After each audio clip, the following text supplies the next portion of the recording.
need to actually hear me start talking. So it should be working about now. All right, so I hope you enjoyed the crash course video on the French Revolution. It should hopefully have backed up what you read yesterday when you read the article and answered the questions and drew the pictures to go along with it. So right now I'm going to try to categorize the French Revolution into 3 phases. All right, the first phase is called the moderate phase, or sometimes it's called the Enlightened Phase, and it lasts from 1789 with the beginning of the events of the French Revolution, and it's going to go to 1792. So at this point, this is when the Estates General is meeting, and then we have the Third Estate being upset with the fact that they are not being heard, they're not being given a voice, that they only have 1 vote when they're the majority of the people of France. And so they declare themselves the National Assembly. They make the tennis court oath saying that we're going to meet until we have established a new constitution. And we call this the Enlightened Phase because this is where they're going to bring in those ideas of John Locke and Rousseau, ideas of popular sovereignty. The government should be a social contract between the people and the government should be working for the benefit of the people. And then again, if the people don't like the government, or if they feel like the government is not benefiting the people have a right to overthrow that government or to change it. And so this is where we have the National Assembly being formed.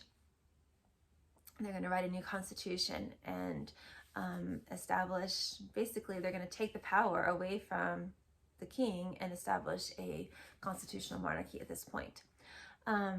This is when we've got a lot of unrest starting. So even with the fact that they're using these Enlightenment ideas, it's going to cause a lot of upheaval. All right, there's going to be unrest within Paris, where you have the Bastille being stormed. People are fearful that King Louis XVI is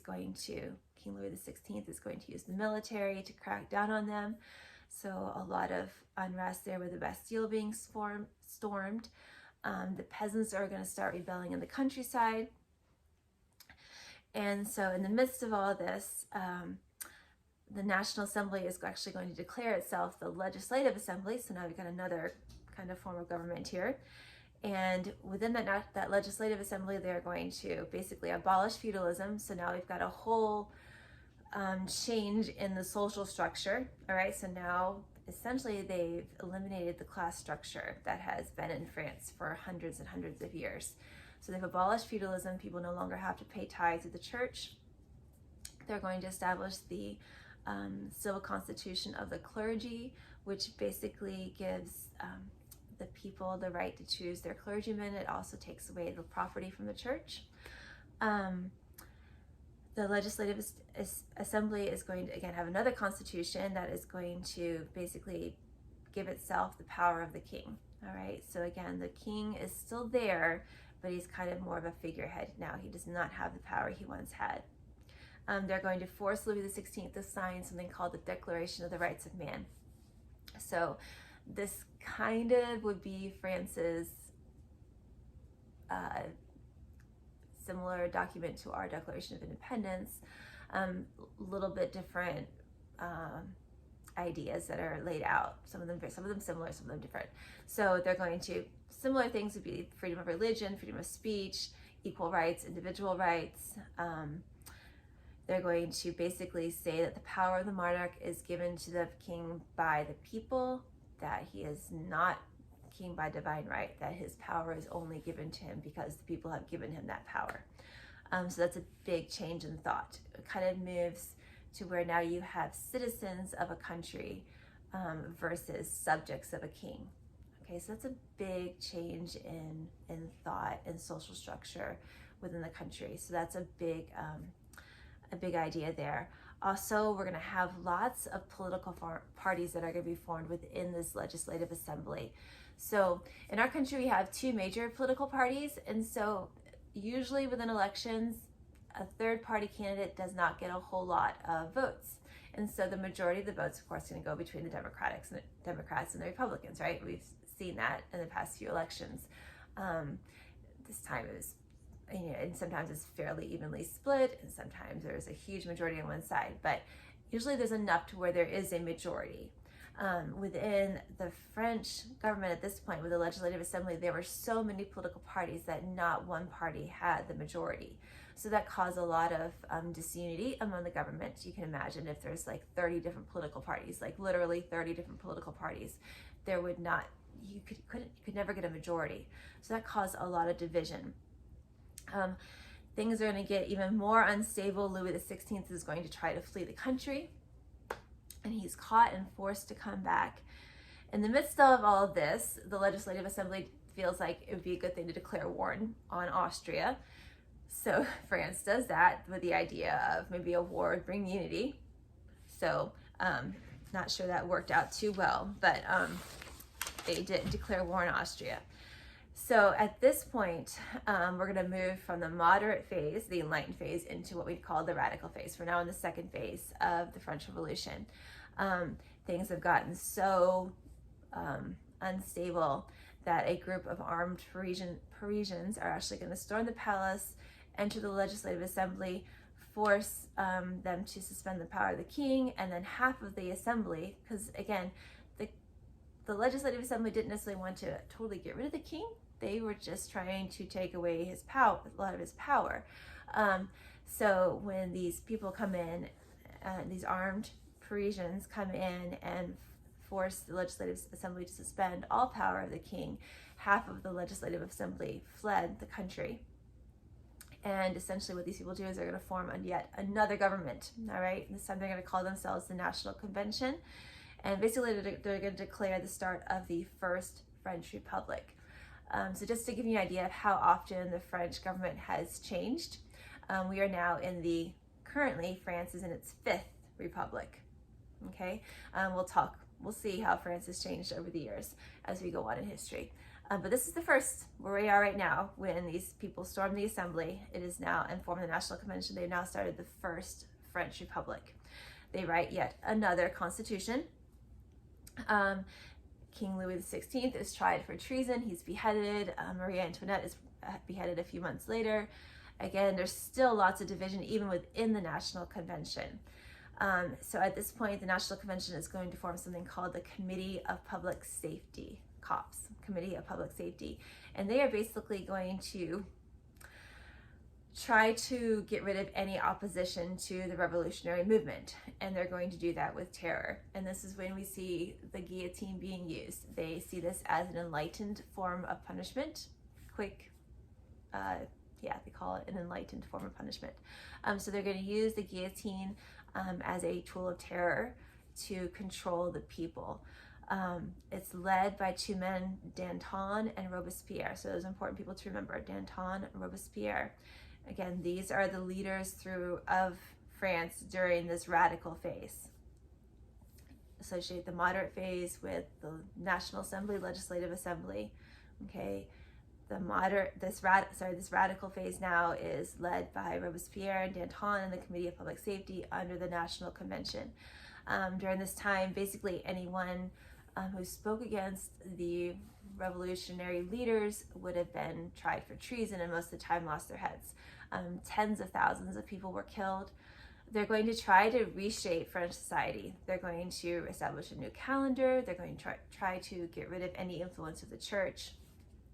They're going to establish a 10-day work week versus a 7-day work week with an attempt to try to get rid of Sunday. Eventually Robespierre is going to try to replace the church with his cult called the Church of Reason. So really it's a cult with this God being human reason. The National Convention really is going to rule through the Committee of Public Safety and its use of terror to keep control over the people. So essentially it becomes a dictatorship. Even though there is a constitution, they don't really abide by rules of any constitution. It's basically ruled by terror. There's no individual liberty. People live in fear constantly of, even if they think something against the revolutionary government, they might be tried for treason. There's no elections. It's basically a dictatorship. Again, the Committee for Public Safety is going to keep things in control by using terror, by using the guillotine. France is eventually going to win the war with Austria. So remember, they declared war with Austria. They're eventually going to actually win that war. At that point, things kind of settled down a little bit. And Danton one of the leaders of the Committee of Public Safety decides, hey, maybe we don't need to use so much terror. Maybe we should back off a little bit. When he brings this idea up to Robespierre sees that as an act of treason. And so Robespierre immediately has Danton and his followers executed with the guillotine. And at that point, the reign of terror actually gets worse. Okay, if you can imagine that, where they are beheading over 800 people a month. It's horrible. Finally, the people get tired of the terror. They've had enough of it, and they rise up against Robespierre, and he ends up getting executed by the guillotine. So he dies at the hand of his own instrument of terror. All right, so now we're going to enter into the third phase. Okay, now this reaction against Robespierre is called the Thermadorian reaction. It happens during the French month of Thermador, which would be our month of July. And so this is what you call this whole reaction against the reign of terror and Robespierre, the Thermadorian reaction. It's going to last about 15 months. Basically, they're going to try to get rid of all of Robespierre's followers, try to bring the revolution back to its original ideas from the Enlightenment with individual liberties and freedom of speech, freedom of religion, and all of that. They're going to try to bring that back.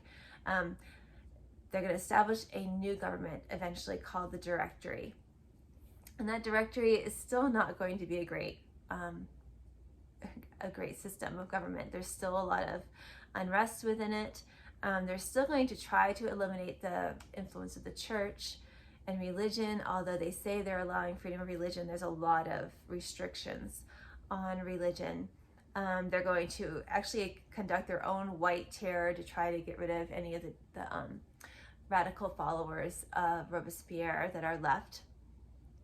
They're going to use the military to try to keep their power, to keep their control. So during this time, the Directory is going to last about 4 years. Again, this is the third phase of the Thermadorian reaction leading into the Directory. The military is going to gain a lot of power. It's during this time that Napoleon Bonaparte is going to rise to power. He is going to be, during the Directory, they actually start letting peasants and common people be leaders in the military. They had been allowed to serve in the military, but not generals. And so Napoleon was actually a common person who had risen up in the ranks, and he becomes a general and then raises even higher and becomes a leader and very influential. And he eventually is going to stage what we call a coup d'etat, a military takeover of the government, and he's going to overthrow the Directory and replace it with a new form of government, yet another form called the consulate. And again, he gets that from the Roman Republic. Remember last year we talked about the Roman Republic, and they had 3 branches of government: the consuls, the Senate, and the Assembly. So he got that term consulate from that. And basically that is going to end the French Revolution. So 10 years, 1789 to 1799, of upheaval, violence, terror. And it's going to end with Napoleon now leading the country. And now even 2 years after that, in 1801, he's actually going to end up declaring himself dictator and then emperor. So they end up back under the control of a dictator. They start out with an absolute monarch, with all this overthrow, revolution, violence, terror, upheaval, and now they're right back under a dictator. So, interesting result. A lot of the same desires as the American Revolution. They wanted to be free from a powerful leader, and yet they ended up back with one at the end. So we're going to talk about why that happened and some of the differences, again, between the American Revolution and the French Revolution tomorrow.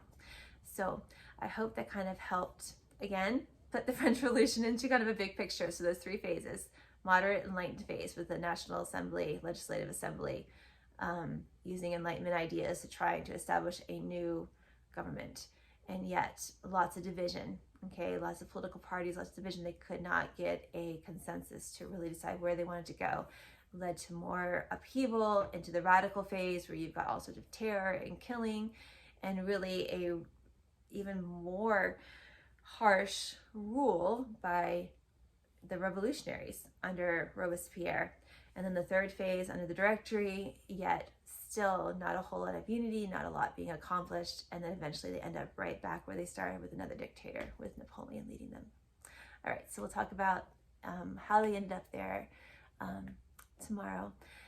Timeline pages, I have put some dates on Google Classroom, so if there's still time left, you may start doing that now, copying that into your timeline books.